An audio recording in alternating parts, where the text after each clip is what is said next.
Hello friends, welcome back to my YouTube channel why not Asma. ఎలా ఉన్నారు? బాగున్నారా? నేను కూడా బాగున్నాను.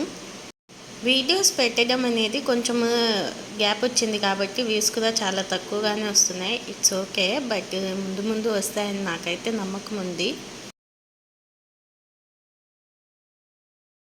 ఈరోజు అయితే ఒక చిన్న విషయం మీతో షేర్ చేద్దాం అనుకుంటున్నానండి. చాలా ఇంపార్టెంట్ కూడా ఇది. హౌస్ వైఫ్స్ అందరూ కంపల్సరీ తెలుసుకోవాల్సిన విషయం అని అయితే నేను అనుకుంటున్నాను. మీరు కూడా వీడియో చివరి వరకు చూడండి. నేను చెప్పింది ఎలా ఉందో కామెంట్ చేయడం అస్సలు మర్చిపోద్దు. వీడియో చేస్తున్నారు కానీ లైక్ చేయడం, కామెంట్ చేయడం అయితే ఎవరు చేయట్లేదు.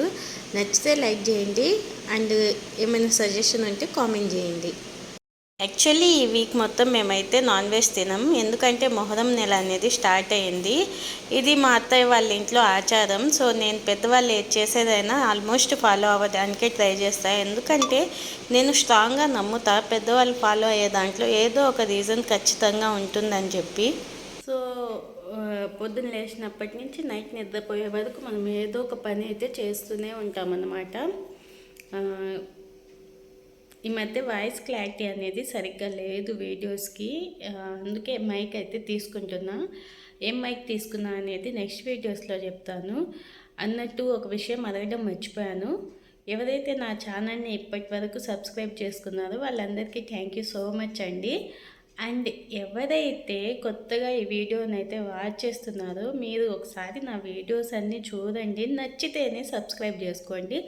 అండ్ పాత వాళ్ళు సబ్స్క్రైబ్ చేసుకున్న వాళ్ళు వీడియో చూసినప్పుడు ఒక లైక్ ఇవ్వచ్చు కదా. ఎందుకంటే మీరు లైక్ చేస్తే ఆ వీడియో అనేది ఇంకా ఎక్కువ మందికి రికమెండ్ అవుతుందన్నమాట. సో అదండి సంగతి. పనులు ఎంతవరకు అయ్యాయి అనేది చూపిస్తాను. ఈరోజు ఏం చేస్తున్నానంటే గోబీ రైస్ అయితే ప్రిపేర్ చేస్తున్నా.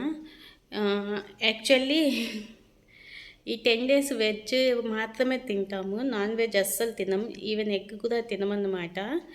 దానివల్ల అసలు మామూలుగా ఉండదు, తలనొప్పి వచ్చేస్తుంది. ఎందుకంటే నాన్ వెజ్ ఉందనుకోండి, చికెన్ ఏదో ఒకటి వండేస్తాను. బట్ ఓన్లీ వెజ్ చేస్తున్నప్పుడు ఏంటంటే ఏం చేయాలో నాకు అర్థమే కాదు. దానికి తోడు మా ఇంట్లో వెజ్ ఎక్కువ తినరు. మా ఇంట్లో వాళ్ళందరూ ఏంటంటే వెజ్ ఆప్షనల్ అన్నట్టు. మా హస్బెండ్ కానీ నేను బాగా తింటాను. నేను వెజ్ తింటాను, నాన్ వెజ్ తింటాను. ఓన్లీ ఒకటే అనేం లేదు. నేను ఇప్పుడైతే పనులు ఎంతవరకు అయ్యాయో చూపిస్తాను. ఈరోజు మార్నింగ్ అయితే టిఫిన్కి వచ్చేసి ఉప్మా దోశ చేశానండి. ఉప్మా పెసరెట్ కామన్గా చేసుకొని తింటారు కదా ఎక్కువగా. బట్ నేనైతే అప్పుడప్పుడు ఇలా ఉప్మా దోశ కూడా ట్రై చేస్తుంటా. చాలా టేస్టీగా ఉంటుంది. ఒకసారి ట్రై చేసి చూడండి, ఇంక అస్సలు వదిలిపెట్టరు. ఎవరికైనా తినడం ఇష్టం, అలవాటు ఉంటే కామెంట్ చేయడం అస్సలు మర్చిపోవద్దు. ఎందుకంటే నాకు కూడా తెలుస్తుంది కదా ఉన్నారు నాలాగే తినేవాళ్ళని చెప్పి. ఏముందిలో ఉప్మా చూసి దోశలో వేసేయడమే కదా, దాంట్లో స్పెషాలిటీ ఏముంది అని అస్సలు అనుకోవద్దు. దీంట్లో ఉప్మానే స్పెషల్ అండి. నార్మల్గా మనం చేసినట్టు ఉప్మా చేసి దీంట్లో వేసామనుకోండి అస్సలు టేస్ట్ ఉండదు. ఈ ఉప్మా రెసిపీ అనేది సపరేట్గా ఉంటుంది. సో మీకు రెసిపీ కావాలంటే కామెంట్ చేస్తేనే చెప్తాను. ఎందుకంటే ఒకళ్ళైనా కామెంట్ చేస్తే చెప్పడానికి నాకు ఇంకా ఇంట్రెస్ట్ వస్తుంది. ఒకవేళ మీరు కామెంట్ చేయకపోయినా కూడా నేను చెప్తాను అనుకోండి, అది వేరే విషయం. యాక్చువల్లీ ఆ రోజు ఏం జరిగిందంటే రెసిపీ అనేది నేను షూట్ చేయలేదు. ఆ రోజు అంటే ఈరోజు మార్నింగే అనుకోండి, అంటే బిఫోర్ డే వీడియో 2 daysది కలిపి పెడుతున్నా ఇది. సో కన్ఫ్యూజ్ అయితే అవ్వద్దు మీరు. ఈ ఉప్మా దోశ ఒక్కసారి తిన్నారనుకోండి, ఒక్క దోశ తింటే చాలు మీ కడుపు ఫుల్గా ఉంటుంది. ఇంకా ఆఫ్టర్నూన్ వరకు అస్సలు ఆకలేదు. ఇంకా న్యూట్రిషన్ అంటారా ఖచ్చితంగా ఉంటుంది. దీంట్లో మనం యాడ్ చేసే ఐటమ్స్ని బట్టి ఇంకా అన్నీ అలా న్యూట్రిషన్ అని చూసుకుంటూ పోతే ఇంకా తిండి కూడా మనం తినేది మనకి అరగదేమో అని నా ఫీలింగ్. మన పెద్దవాళ్ళందరూ కొన్ని తిండి తినేవాళ్ళు. సో వాళ్ళు బాగానే ఉన్నారు, మీన్స్ వాళ్ళు తిన్నది బ్యాలెన్స్డ్ డైటే. బట్ మనమే మార్చుకొని ఇలా అదని ఇదని చెప్పి చాలా ఆలోచిస్తున్నాం ఫుడ్ విషయంలో. తినాలండి, అన్నీ తినాలి. డే మొత్తంలో కార్బోహైడ్రేట్స్, ప్రోటీన్ అన్నీ తినాలి. ఫైబర్ కంపల్సరీ యాడ్ చేసుకోవాలి. ఇలా తింటే మన హెల్త్ కూడా చాలా బాగుంటుంది. వీడియోలో ఏమైనా మీకు డిస్టర్బెన్స్ ఉంటే ఈ ఒక్కరోజుకి అడ్జస్ట్ అవ్వండి. ఇంక నుంచి వీడియోస్ అయితే మైక్ అయితే ఆర్డర్ చేశాను. అది వచ్చేస్తే ఇంకా కంపల్సరీ వీడియోస్ అయితే మంచి క్లారిటీతో ఇవ్వడానికైతే ట్రై చేస్తాను. ఇంకా దీంట్లో ఎవర్ గ్రీన్ కాంబినేషన్ అనేది వేరుశనగ పప్పుల చట్నీనే అన్నమాట. చట్నీ కూడా నేను ఒక్కోసారి ఒక్కోలా ప్రిపేర్ చేస్తానండి. ఎందుకంటే ఎప్పుడు ఒకేలా చేసుకుంటే టేస్ట్ అంతగా అనిపించదు కాబట్టి. నేను ఏ దోశ అయినా ఈ మధ్య ఒక దోశ మాత్రమే తింటా. ఎందుకంటే నేను చేసే పనులకి నాకు ఒక దోశ చాలే అనిపిస్తుంది. ఇంకా టైం అయితే 12:30 అయిపోయింది. ఇంకా ఆ రోజైతే చూడండి, అక్కడ చేపల గుంటలు ఉంటాయని నేను చూపిస్తూ ఉంటా కదా మా ఇంటి దగ్గర. వాళ్ళైతే పొద్దున్నుంచి ఆ చేపలన్నీ పడుతూనే ఉన్నారు. ఎందుకంటే దాంట్లో నీళ్ళన్నీ బయటికి పంపించేస్తున్నారు. అంటే ఇంకా అది క్లీన్ చేసేస్తున్నారు అనుకుంటా. లాస్ట్ టైం పక్కనది వచ్చేసి ఇది నార్మల్గా వాటర్ వదిలేసి చేపల్ని అలాగే ఉంచేసారండి. అప్పుడైతే ఆ కొంగలు అయితే పండుగ చేసుకున్నాయి. ఎన్ని చేపలు అంటే తల మేసేవి, ఎండకి అవి ఎండిపోయి. ఇంకా చెప్పా కదా ఈ వీక్ మొత్తం వెజ్జే ఉంటుందని చెప్పి. సో వెజ్లో కూడా ఎప్పుడు రొటీన్గా తిన్నట్టు కాకుండా కొంచెం డిఫరెంట్గా తిందాంలే అని చెప్పి ఈరోజు అయితే గోబీ రైస్ చేసుకుందామని అయితే ఫిక్స్ అయ్యాను. మా బాబుకి ఏంటంటే ఆ గోబీ అలాంటివి చేసి చికెన్ అని చెప్పి అప్పుడప్పుడు అలా తినిపిస్తానన్నమాట. ఆ గోబీ కట్ చేయాలంటే నాకు చాలా భయం అండి. ఎందుకంటే ఆ గోబీలో పురుగులు ఉంటాయి కాబట్టి. భయమా పురుగులు అంటే భయమేం కాదు, బట్ దాన్ని చూసినప్పటి నుంచి అదొక రకమైన అన్కంఫర్ట్గా ఉంటుంది. అంటే గుర్తుకొస్తూ ఉంటుంది, ఇంకా గుర్తుకొస్తే తినలేను అన్నమాట. నేనే కాదులేండి, చాలామంది ఉంటారు నాలాగే ఇలా. ఒకదాన్ని చూస్తే మర్చిపోలేక ఇంకా అదే గుర్తుకు తెచ్చుకుంటూ ఉండేవాళ్ళు. సో ఇదైతే వీడియో బ్యాక్ సైడ్ రన్ అవుతూ ఉంటుంది, చూస్తూ ఉండండి. రెసిపీ కావాలంటే డీటెయిల్గా ఇంకో వీడియోలో అయితే చెప్తాను, కానీ మీరైతే వీడియో రన్ అవుతుంది. నేను చెప్పేదైతే ఒక్కసారి వినండి, మీకు ఎలా అనిపించిందో కామెంట్ చేయండి. ఇంట్లో ఆడవాళ్ళండి పొద్దున్న లేచినప్పటి నుంచి పని చేస్తూ ఉంటారు కదా. అలాగే వాళ్ళు పొద్దున్న టిఫిన్ ఏ టైంకి చేస్తారు అంటే పిల్లలందరూ స్కూల్కి వెళ్ళిపోయి, ఇంకా హస్బెండ్ అయితే ఆఫీస్కి వెళ్ళి, లేదు చిన్నపిల్లలు ఇంట్లో ఉన్నారంటే వాళ్ళకి తినిపించి ఆ తర్వాత తింటారండి. ఒక్కోసారి ఆకలి వేయక తినరు, ఒక్కోసారి ఎంత ఆకలి వేసినా ఇంకా ఆ టైం అనేది అలా కంట్రోల్ చేసుకొని అలాగే తింటారన్నమాట. ఇంకో విషయం, చాలామంది ఆడవాళ్ళు ముందు తినేస్తుంటే నేనే పర్సనల్లీ చూశాను. ముందే తినేస్తుంది హస్బెండ్కి పిల్లలకి పెట్టకుండా, దీనికి ఎంత స్వార్థం అనేటోళ్ళు కూడా ఇంకా ఉన్నారండి ప్రపంచంలో. తను ముందు తినేస్తుంది అంటే ఆకలి ఎక్కువ వేసే తింటుందండి ఎవరైనా కానీ. ఎవరైనా ఆడవాళ్ళు పిల్లలకి హస్బెండ్కి పెట్టకుండా తినాలని అయితే అసలు అనుకోరు. బట్ నేనైతే ఆడవాళ్ళందరికీ ఒక విషయం అయితే ఖచ్చితంగా చేయాలండి మీరు. నేను అదే చెప్పదలుచుకున్నా. అదేంటంటే అందరికన్నా ముందు మీరే తినండి ఏ ఫుడ్ అయినా. ఎందుకంటే మీరు హెల్తీగా ఉంటేనే ఫ్యామిలీ మొత్తం హెల్తీగా ఉంటారన్నమాట. మీరే తినకుండా అలాగే ఉండి ఆకలేసినా అలాగే ఉండి నీరసం వచ్చినా, ఏదైనా గ్యాస్ వచ్చినా, ఏ ప్రాబ్లం రైస్ అయితే ప్రిపేర్ అయిపోయింది, కష్టమే కదా. ఫ్రైకి అన్నమాట కలిపి పెట్టున్నా. ఫస్ట్ టైమే ట్రై చేస్తున్నా, ఎలా వస్తుందో మరి చూడాలి. బాగా రావాలనే కోరుకుందాం. ఇంకా షింకులు అయితే గిన్నెలు ఏం లేవు, సో అన్నీ కడిగేసే ఫ్రెష్ అయ్యాను అన్నమాట. సో ఇప్పుడైతే ఇంకా ప్రిపరేషన్ అయితే స్టార్ట్ చేసేద్దాం. ఏంటి స్టవ్ ఇలా ఉంది, అసలు వాష్ చేయరా అనుకోవద్దు, డైలీ నేను వాష్ చేస్తాను. ఇక్కడ ఏంటంటే రస్ట్ ఎక్కువ పట్టేస్తుంది, దానికి తోడు దీని ఏమంటారు మంట అనేది సరిగ్గా రావట్లేదండి. సో ఇక్కడంతా చుట్టూరా ఇలా అయిపోతుంది.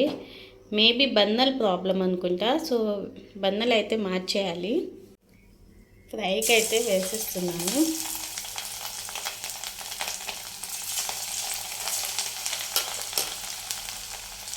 వేస్తున్నాను కానీ నాకు కూడా కొద్దిగా భయంగానే ఉంది, ఎలా వస్తుందో ఏంటో అని.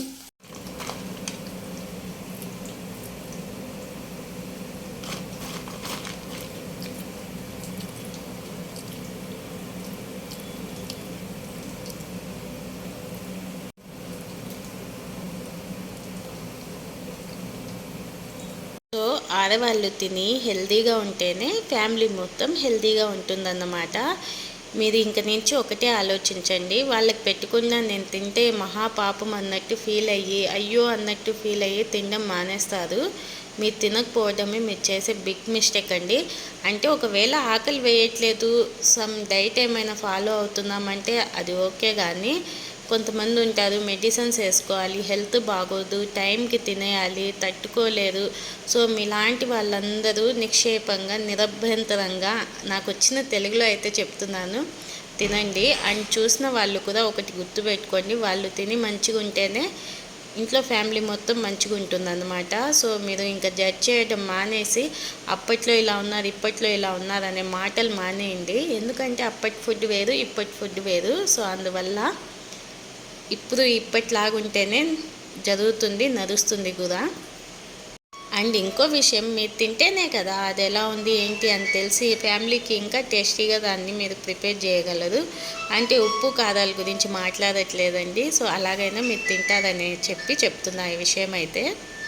సో ఈ విషయానికి ఎంతమంది అయితే ఓకే చెప్తారో వాళ్ళందరూ ఒకసారి అయితే కామెంట్ చేయండి. ఎందుకంటే తెలియాలండి, అందరికీ తెలియాలి. మీరు అలా కామెంట్ చేస్తేనే ఇంకొంతమందికి ఈ వీడియో అనేది రీచ్ అవుతుంది. అలా రీచ్ అయినప్పుడే ఒక మంచి విషయం ఇంకొంతమందికి రీచ్ అవుతుంది అన్నమాట. నేను ఏ వీడియోకి అయితే చెప్పను, షేర్ చేయండి, కామెంట్ చేయండి, లైక్ చేయండి, రీచ్ అవుతుంది, మరీ అంతగా చెప్పను, నచ్చితేనే చేయండి అంట. బట్ ఇది నచ్చాలండి, నచ్చి తీరాలి. సో అందుకని లైక్ చేయండి, షేర్ చేయండి, కామెంట్ అయితే చేయండి మర్చిపోకుండా. అండ్ ఫైనల్లీ నా కంక్లూజన్ ఏంటంటే, తినండి, మీరు ఆకలేస్తే తినేయండి, అందరికీ పెట్టే తినాలి, ఈ రూల్స్ అన్నీ మానేయండి. ఎందుకంటే మీరు తిని మీరు హ్యాపీగా హెల్తీగా ఉంటేనే ఫ్యామిలీ మొత్తం హెల్తీగా ఉంటుంది. ఆడవాళ్ళు ఒక్కళ్ళు ఇంట్లో వాళ్ళ హెల్త్ పాడైపోతే ఆ కుటుంబం మొత్తం చిన్నాభిన్నం అయిపోతుందండి. ఆడవాళ్ళు అంటే ఏదో గొప్ప అని కాదు, బట్ ఆడవాళ్ళు కొన్ని విషయాల్లో వాళ్ళకు ఉన్నంత ఓపిక వేరే వాళ్ళకు ఉండదు, వాళ్ళకి తెలిసినంత మగవాళ్ళకి తెలియదు అన్నమాట. సో అందుకనే మీరైతే ఫాలో అవ్వండి. ఏం ఫాలో అవ్వాలంటే ఆకలేసినప్పుడు తినేయడం ఫాలో అవ్వండి. ఇక్కడైతే గోబీ రైస్ అయితే ఆల్మోస్ట్ ప్రిపేర్ అయిపోయింది. ఎక్కువ నేను మసాలా ఏం వేయకుండా పెప్పర్ వేసి చేశాను అనమాట. చాలా బాగుంది టేస్ట్ అయితే. అలా అని చెప్పి పెప్పర్ ఎక్కువ యాడ్ చేయలేదు, ఎందుకంటే ఎక్కువ యాడ్ చేస్తే మా బాబు మళ్ళీ తింటారో లేదో అని చెప్పి చాలా తక్కువగానే యాడ్ చేశాను. బట్ ఎక్కువ పెప్పర్ వేసి చేసుకున్నా కానీ ఈ రైస్ అయితే చాలా సూపర్గా ఉంటుంది. ఈ రైస్కి అయితే ఆ కర్రీ ఈ కర్రీ అని చెప్పి పెద్ద కాంబినేషన్స్ కూడా అక్కర్లేదండి. సింపుల్గా మీరు పెరుగు పచ్చడి చేసుకుంటే సరిపోతుంది. ఆనియన్స్, పెరుగు, కొత్తిమీర వేసుకొని కొంచెం దాంట్లో అల్లం వెల్లుల్లి పేస్ట్ యాడ్ చేసి చూడండి, టేస్ట్ కొంచెం డిఫరెన్స్ ఉంటుంది, బాగుంటుంది కూడా. ఇంత పెద్ద గిన్నె పెట్టేసా, ఎంత రైస్ ఎంత తింటున్నాము అని అయితే అసలు అనుకోవద్దు. యాక్చువల్లీ ఏంటంటే పెద్ద గిన్నె పెట్టి చేస్తే ఇది కొంచెం పొడిగా వస్తుందని చెప్పి చేశాను. అది కాక బాస్మతి రైస్ కాబట్టి మనం చిన్న గిన్నె పెట్టామనుకోండి రైస్ అనేది విరిగిపోతుంది. సో ఇది వచ్చేసి మా ముగ్గురికి అనే బదులు ఇద్దరికంటే సరిపోతుంది. ఎందుకంటే మా బాబు గురించి మళ్ళీ లెక్క పెట్టి చేయాల్సిన అయితే అవసరం లేదు, అది తినేది ఏదో ఒక 2 ముద్దలు కాబట్టి. అండ్ చాలామందికి ఇంకో విషయం కూడా చెప్పాలండి, లావు ఉండగానే ఏదో తినేసి లావు అయిపోతున్నారు, సన్నగా ఉండగానే అబ్బా అస్సలు తినదు వీళ్ళు సన్నగా ఉంటున్నారు అనుకుంటారు. అస్సలు అలా అనుకోవద్దండి. అది లావు అవ్వడం అనేది వాళ్ళ ఒంటి తీరుని బట్టి వస్తుంది. సో సన్నగా ఉండటం కూడా వాళ్ళ ఒంటి తీరుని బట్టి వస్తుంది. చాలామంది అబ్బా ఎంత తిన్నా సన్నగా ఉన్న లక్కీ అంటారు. ఎందుకు లక్కీ అండి, మీరు తిన్నదానికి మీరు అంటే మీ బాడీ అనేది అబ్జర్వ్ చేసుకోవట్లేదు, అది ఆలోచించండి. అలా అని చెప్పి సన్నగా ఉన్న వాళ్ళ గురించి తప్పుగా చెప్పట్లేదు. ఒక్కొక్కళ్ళ ఒంటి తీరు ఒక్కోలా ఉంటుందన్నమాట. సో అలా పొగిరి లావుగున్న వాళ్ళని తక్కువ చేసి చూడటం ఇలా చేయొద్దు. అండ్ ఫైనల్లీ ఇంతటితో ఈ వ్లాగ్ అనేది స్టాప్ చేద్దాం అనుకుంటున్నా, ఎందుకంటే ఇంకా ఇంతవరకే షూట్ చేశాను. యాక్చువల్లీ వీడియో ఇప్పుడు కాదులే, ఒక 2 days తర్వాత పెడదాం అనుకున్నా, బట్ వీడియోస్ ఇర్రెగ్యులర్గా పెట్టడం వల్ల ఛానల్ అయితే చాలా డౌన్ అయింది. సో అందుకనే వీడియో అనేది పెట్టాల్సి వచ్చింది. మా బాబుకి బాయ్ చెప్పరా అంటే వాడు జస్ట్ ఫేస్ చూసుకొని వద్దులే అని వెళ్ళిపోయారు. సో అదండి వీడియో, నచ్చితే లైక్ చేయండి, ఎవరికైనా యూజ్ అవుతుందంటే షేర్ చేయండి, ఎలా ఉందో కామెంట్ చేయండి. అంతవరకు